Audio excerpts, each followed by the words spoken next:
Kasus penyiraman air keras terhadap aktivis Kontras mendapat atensi dari Presiden Prabowo Subianto. Presiden meminta Kapolri untuk mengusut tuntas kasus ini. Desakan juga muncul dari Komisi 3 DPR RI dan kelompok masyarakat sipil. Lantas bagaimana polisi dapat mengungkap siapa pelaku dan motif dari kasus ini?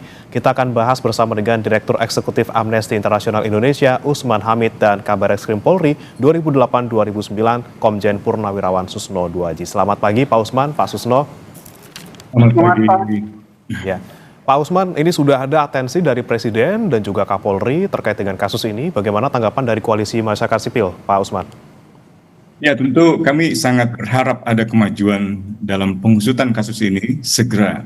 Sebenarnya dari keseluruhan bukti-bukti di lapangan sudah banyak sekali yang beredar, ya, baik itu CCTV dan belum lagi kamera-kamera yang ada di dalam Traffic Management Center. Jadi sebenarnya melalui elektronik kamera yang digunakan untuk law enforcement, untuk traffic, untuk lalu lintas, itu juga sebenarnya bisa terlihat. Bukan hanya pada saat kejadian, tapi juga pada saat sebelum kejadian atau setelah kejadian. Kemana para pelaku itu berjalan atau bergerak gitu. Yang kedua, saya juga berharap Presiden tidak lagi memberikan pesan-pesan yang bersayap. Di satu sisi misalnya menginstruksikan agar kasus ini diungkap tuntas, tapi di sisi lain terus-menerus mengulangi tudingan-tudingan negatif kepada para aktivis. Bahkan di hari kejadian, di hari di mana kita belum lepas 1 kali 24 jam setelah penyerangan terhadap Andri Yunus, Presiden kembali mengatakan bahwa para pengkritiknya adalah tidak patriotik dan Presiden mengatakan nanti akan ditertibkan. Nah, jadi ada semacam persepsi bahwa kritik itu adalah kekacauan sehingga harus ditertibkan. Padahal yang kacau adalah orientasi pikiran, kebijakan, tindakan, dan pernyataan Presiden yang seringkali menuding protes-protes itu sebagai teroris, kemudian sebagai anarkis, atau sebagai makar, atau sebagai orang-orang yang membawa kepentingan asing, kepentingan kekuasaan, atau kepentingan uang. Jadi pernyataan-pernyataan semacam ini mengganggu bagaimana polisi berpikir, bagaimana polisi menjalani proses hukum yang objektif gitu. Demikian. Dengan adanya kemudian kejadian yang menimpa Mas Andri seperti itu dan juga terkait dengan pernyataan Pak Prabowo tadi terkait dengan penertiban yang Mas atau Pak Usman bilang gitu, apakah kemudian ini semakin memperjelas bahwa kemudian kritik di negara ini semakin ditekan ataupun semakin tidak punya ruang untuk berkembang? Betul sekali. Jadi akar masalah kekacauan politiknya, kalau kita menggunakan istilah kekacauan, adalah Presiden Prabowo sendiri yang berulang-ulang, bahkan yang terakhir Januari, Februari, dan sekarang bulan Maret, selalu mengatakan bahwa para pengkritik atau para pengamat sebagai orang-orang yang memiliki motif-motif yang tidak murni. Entah itu mencari uang, entah itu karena kalah kekuasaan.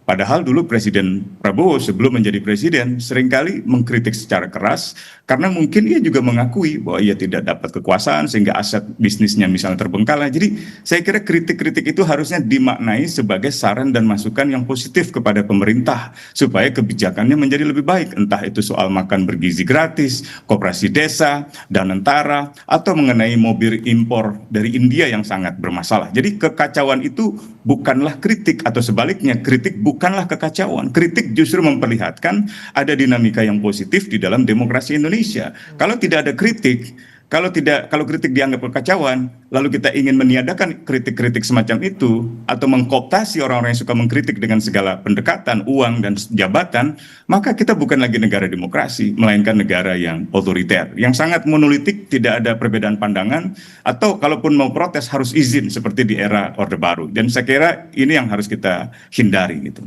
Baik, saya ke Pak Susno. Pak Susno, ini kemudian apa yang seharusnya dilakukan polisi untuk langkah awal dan juga nanti sampai ke akhir untuk mengungkap siapa pelaku dan juga siapa dalangnya? Baik, pertama kita prihatin dengan kejadian ini ya, dan kita berdoa semoga korban Andri Yusuf segera pulih kesehatannya. Yang kedua ya, kita agak enak dengan peristiwa ini dari segi penyidikan. Kenapa saya katakan dari segi penyidikan agak enak? Karena bukti-bukti elektronik terkumpul ya. Bukti elektronik dari CCTV sudah didapat dan nantinya saya berharap bahwa Polri tidak mengembangkan hanya bukti elektronik dari CCTV atau foto dari lokasi kejadian yang sudah banyak beredar, tapi hampir di sepanjang jalan yang diduga dilewati oleh tersangka maupun korban itu ada CCTV. Jadi bisa dikumpulkan dari CCTV yang lain. Dan dari bukti elektronik CCTV yang kita dapat sekarang jelas gitu, wajah korban jelas dan sebagainya. Kemudian saya yakin oleh tim Cyber Polri itu bisa dilihat nomor sepeda motornya, apakah nomor asli atau palsu, dan setidak-tidaknya dari wajah, jenis sepeda motor, kemudian nomor polisi sepeda motor, dan rute yang dilewati oleh korban itu akan terlacak. Kemudian yang berikut, bisa juga dilacak daripada aktivitas daripada korban sebelum kejadian. Dari situ bisa ditelusuri, bisa menyempit kira-kira apa sih penyebabnya, aktivitas yang mana yang dinilai menyakitkan atau menyinggung pihak tertentu. Nah, pihak tertentunya itu bisa disempitkan lagi nanti, pihak tertentu yang mana.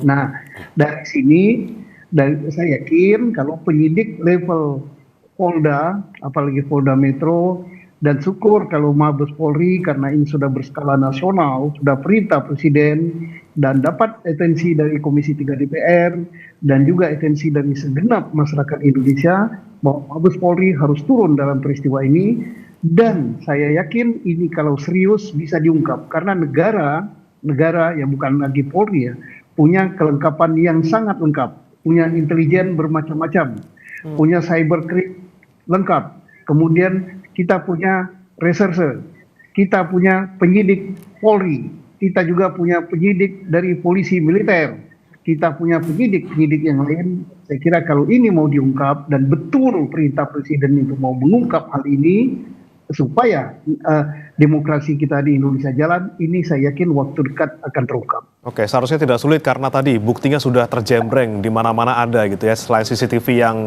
ketika kejadian ada juga mungkin CCTV di jalan-jalan yang dilewati oleh kedua pelaku. Saya kembali ke Pak Usman. Pak Usman, kami dengar memang Koalisi Masyarakat Sipil juga ikut menyelidiki ya Pak ya, terkait dengan kasus ini, apa yang kemudian ditemukan dan juga bukti-bukti yang mungkin dikumpulkan oleh teman-teman di Koalisi Masyarakat Sipil.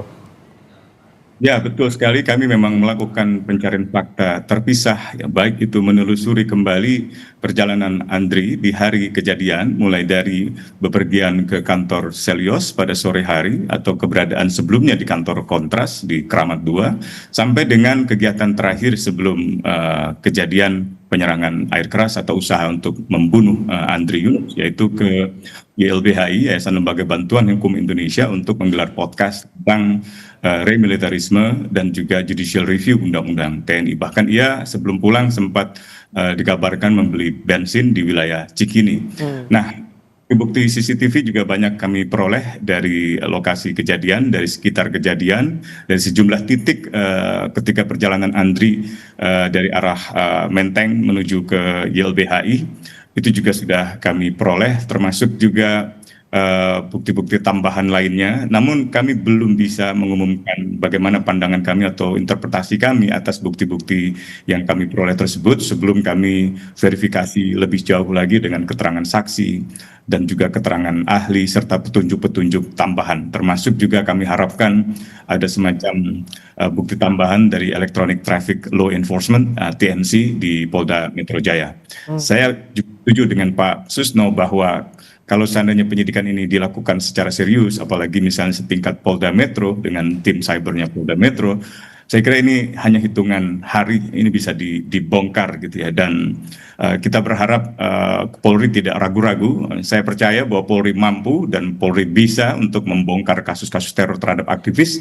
Hanya saja seringkali persoalannya ada pada tingkat politik. Karena biasanya mereka yang mengalami teror adalah mereka yang menyampaikan kritik-kritiknya ke tingkat politik, misalnya kepada Presiden, seperti dialami oleh teror-teror sebelumnya, baik itu terhadap Iqbal Damanik, aktivis Greenpeace, atau terhadap DJ Doni, seorang influencer di media sosial, terhadap Shirley, maupun juga terhadap Firdian Aurelo, atau terkait dengan pemberitaan yang kritis dari Francisca di majalah Tempo, dan sejumlah teror lainnya, termasuk yang terbaru, yaitu Ketua keluarga mahasiswa Universitas Gadjah Mada, Bung Tio, yang juga beberapa waktu belakangan ini mengalami teror yang cukup serius, termasuk melalui WhatsApp. Dan kami berharap jajaran kepolisian di seluruh Indonesia memberi atensi terhadap berkembangnya teror-teror terhadap aktivis untuk mencegah kejadian seperti yang dialami oleh Andri terulang kembali.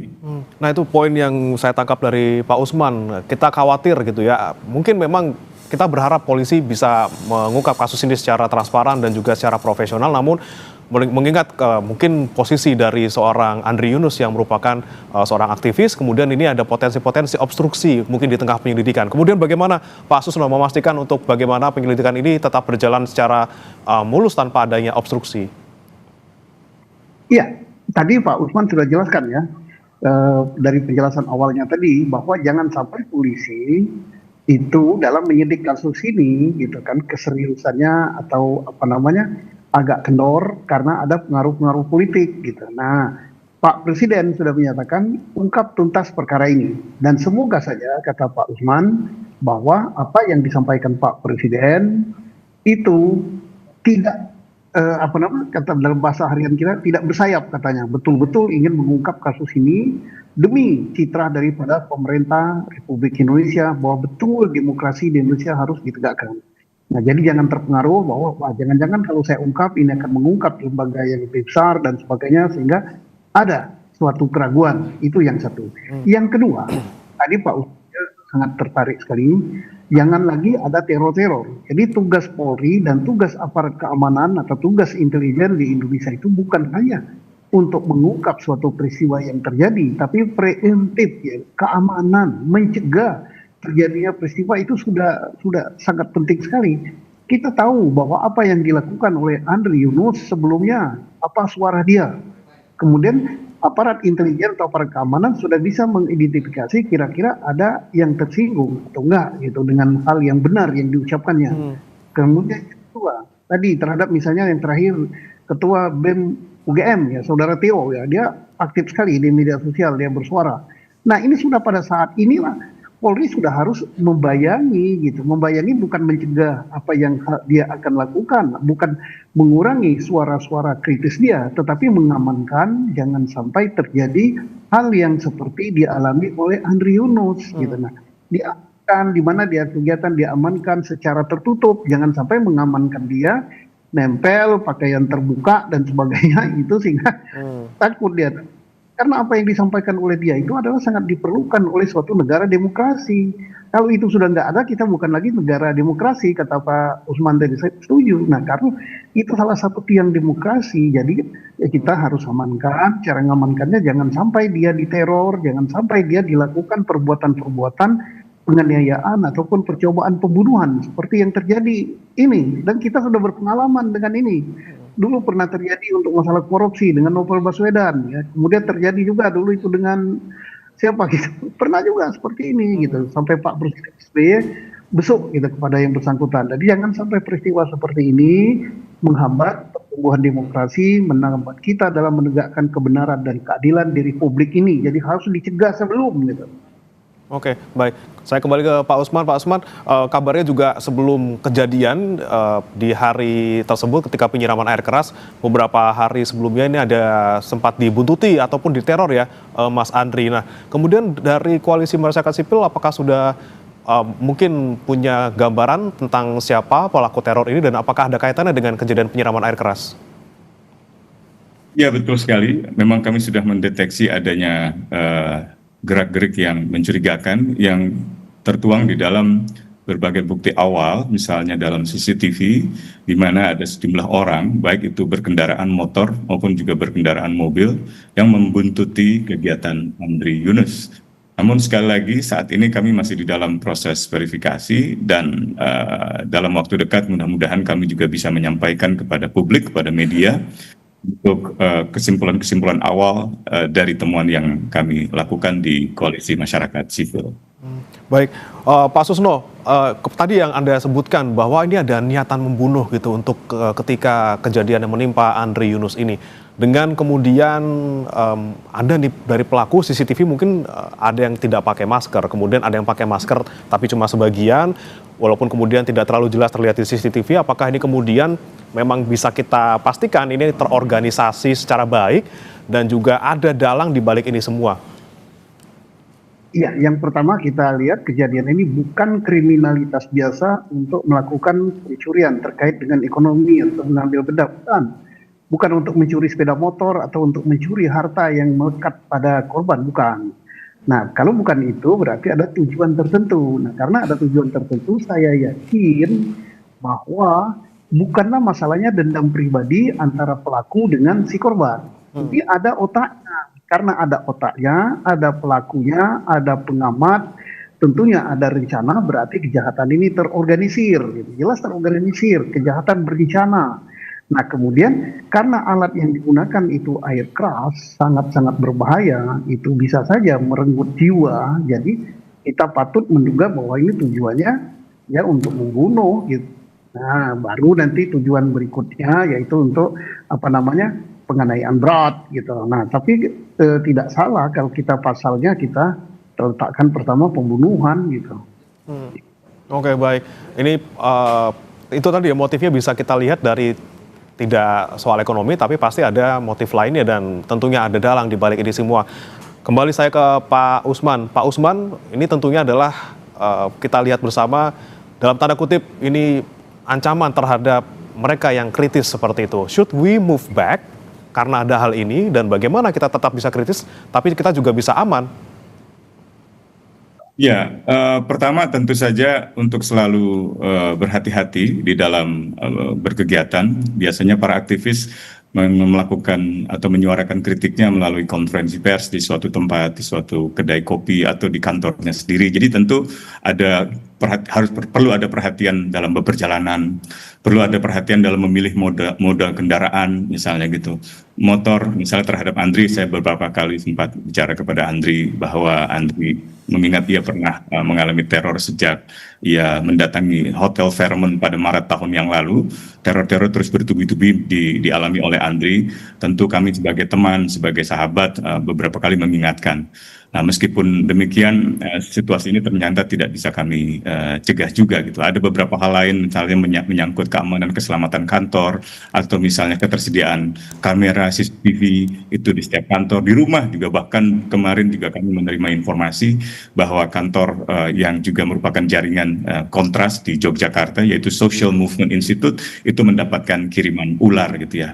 Nah, hal-hal semacam perjalanan, bepergian, kemudian keselamatan diri, keselamatan digital, misalnya menggunakan media sosial juga perlu ada two-step verification, harus ada VPN, harus ada cara-cara yang bisa melindungi diri dari kemungkinan-kemungkinan ancaman yang datang secara tiba-tiba. Tapi jauh lebih penting dari itu sebenarnya tugas kepolisian negara Republik Indonesia lah memastikan masyarakat bisa berkegiatan aman, baik itu dalam berdemonstrasi, dalam menggelar diskusi, atau di dalam menyampaikan temuan-temuan yang mereka katakanlah sampaikan kepada pemerintah terkait dengan masalah MBG, masalah Danantara, atau masalah situasi ekonomi yang sekarang ini semakin terlihat berat, dan masalah-masalah lain yang sebenarnya dapat dianggap sebagai masukan yang positif bagi pemerintah. Khusus untuk Andri adalah masalah-masalah terkait dengan perluasan peran militer, baik itu perluasan peran militer melalui Undang-Undang TNI yang baru yang diuji formil maupun diuji material oleh Andri dan kawan-kawan, maupun juga perluasan peran militer di berbagai sektor, misalnya sektor pertanian atau pangan atau sektor misalnya penegakan hukum melalui Satgas Penertiban Kawasan Hutan yang seluruhnya sebenarnya bukanlah tugas atau fungsi konstitusional dari tentara. Fungsi konstitusional dari tentara adalah melaksanakan kebijakan pertahanan, memperhatikan masalah-masalah pertahanan di dalam konteks geopolitik strategis. Jadi ancamannya adalah ancaman keamanan dari luar negeri. Misalnya memperhatikan dampak dari perang Iran atau serangan Amerika Israel kepada Iran, atau bagaimana kapal perang Amerika seringkali atau pernah tahun lalu misalnya melewati perairan Indonesia. Hal-hal semacam itu yang saya kira harus kita fokuskan dalam fungsi-fungsi konstitusional tentara, bukan perluas peran tentara ke dalam wilayah-wilayah yang bukan bidangnya. Jadi saya kira itu yang diperhatikan oleh pemerintah untuk memastikan bahwa militer kita menjalankan fungsi konstitusional yang bukan ditarik ke ranah lain. Oke, banyak sekali yang kemudian masih bisa kita kritisi, yang kemudian kita awasi bagaimana kinerja pemerintah dan juga negara ini. Namun kita pastikan juga mereka yang kritis tetap bisa aman dan selamat.